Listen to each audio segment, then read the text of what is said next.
इस सत्र के चौथे लेक्चर में आप सभी का स्वागत है। बच्चों, हम पढ़ रहे थे पहला पाठ गति के नियम। तीसरे लेक्चर में हमने पढ़ा एक समान वृत्ताकार गति और न्यूटन का गति संबंधी पहला नियम। बच्चों, आज हम पढ़ने जा रहे हैं न्यूटन का गति संबंधी दूसरा नियम। तो बच्चों, हम एक प्रयोग करने जा रहे हैं। यहाँ पे मेरे हाथ में ये दो मार्कर हैं, दोनों का द्रव्यमान समान है।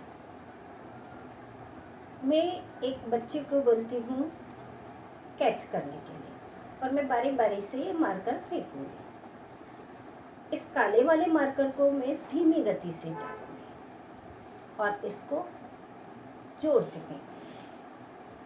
बच्चे को कौन सा मार्कर कैच करने में सुविधा होगी?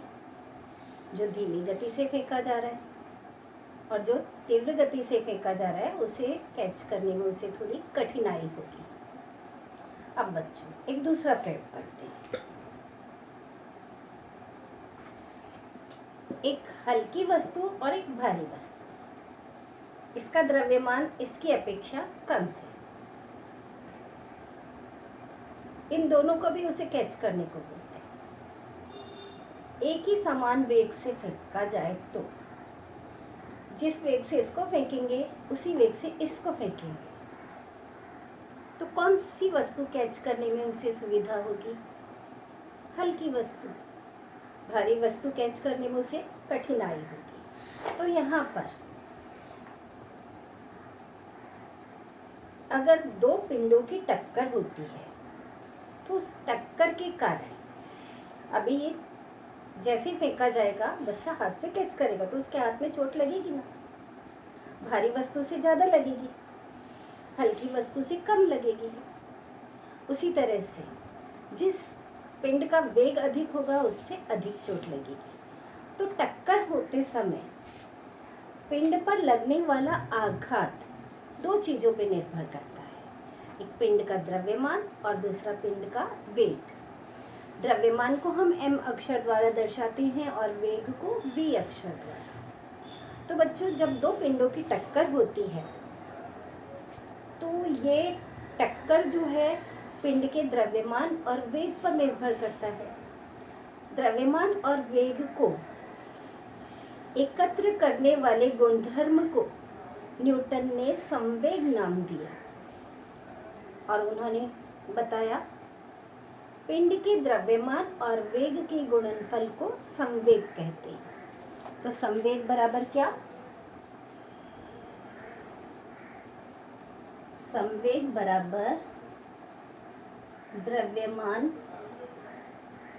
गुणा वेग। तो संवेग को हम p अक्षर द्वारा दर्शाते हैं और द्रव्यमान को m द्वारा और वेग को v द्वारा। तो P बराबर mv, हमारे पास ये सूत्र प्राप्त होता है।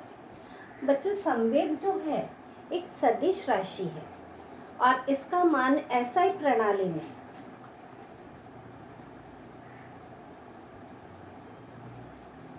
इसकी इकाई m द्रव्यमान यानी किलोग्राम, वेग की इकाई मीटर प्रति सेकंड होती है। और CGS प्रणाली में बच्चों इसकी इकाई होती है CGS प्रणाली में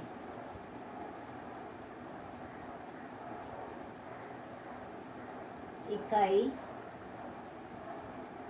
किलोग्राम की जगह यहाँ आ जाएगा ग्राम, मीटर की जगह सेंटीमीटर और प्रति सेकंड।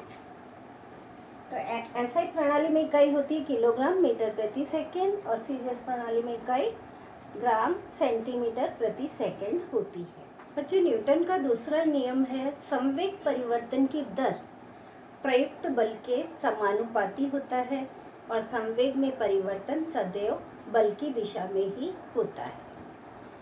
अब अगर कोई पिंड है और वह पिंड जिसका द्रव्यमान है m, उस पर कोई बल लगाया जाए एफ बल लगाया जा रहा है।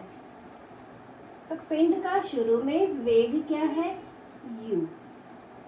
t समय के पश्चात इसका वेग हो जाता है, पिंड यही है, गति कर रहा है और उस पर m, उसका वेग क्या हो जाता है, v।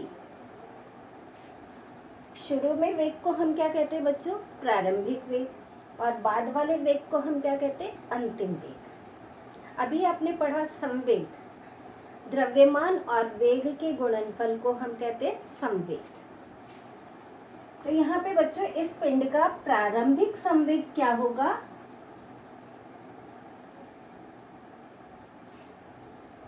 प्रारंभिक संवेग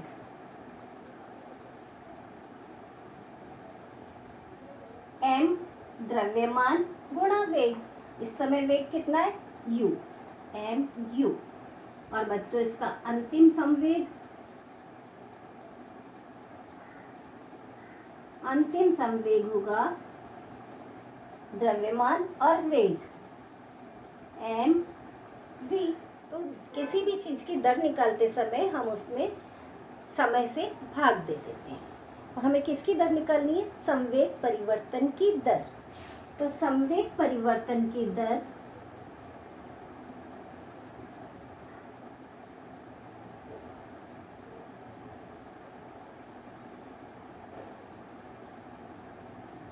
बराबर संवेग में परिवर्तन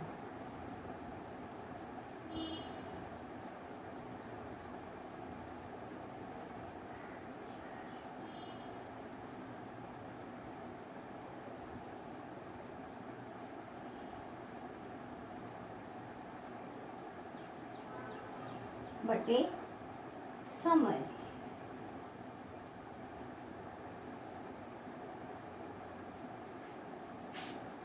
संवेग परिवर्तन की दर बराबर संवेग में परिवर्तन बटे समय। अब संवेग में परिवर्तन हम कैसे ज्ञात करेंगे, अंतिम संवेग में से प्रारंभिक संवेग को घटा करके। अंतिम संवेग क्या है बच्चों, mv।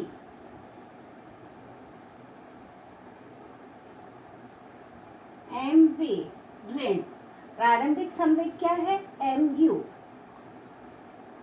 बटे समय t। m को कॉमन ले लेते हैं, v माइनस u बटे t। अब यहाँ पे बच्चों देखते हैं v माइनस u बटे t, आप पहले भी पढ़ चुके, त्वरण, वेग में परिवर्तन की दर को त्वरण कहते हैं। और उसके लिए सूत्र क्या था बच्चों, a बराबर v माइनस u बटे t। तो अब यहाँ पे देखिए इस पूरा, ये पूरा, इसका मान क्या हो जाएगा, a। तो हमारे पास संवेग परिवर्तन की दर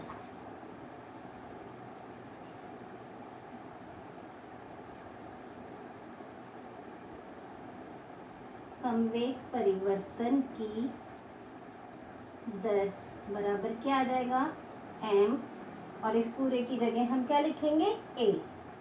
तो m a। अब न्यूटन के दूसरे नियम के अनुसार संवेग परिवर्तन की दर प्रयुक्त बल के समानुपाती होती है। तो संवेग परिवर्तन की दर हमारे पास क्या है, m a।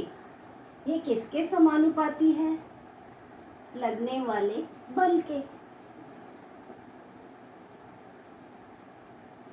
इसलिए ma समानुपाती f के। इसलिए हम ऐसे भी लिख सकते हैं इसे, f समानुपाती m a।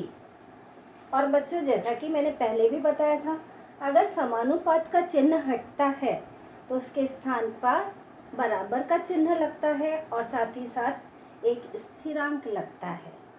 इसलिए f बराबर एक स्थिरांक लगाएंगे k m a। और बच्चों k का मान 1 होता है, इसलिए f बराबर m a। K बराबर 1। तो हमारे पास सूत्र क्या प्राप्त हुआ? F बराबर ma। तो बच्चों आज हमने न्यूटन का गति संबंधी दूसरा नियम पढ़ा। दूसरा नियम क्या है? संवेग परिवर्तन की दर प्रयुक्त किए गए बल के समानुपाती होता है और संवेग में परिवर्तन सदैव बल की दिशा में ही होता है। आज के लिए इतना ही। धन्यवाद।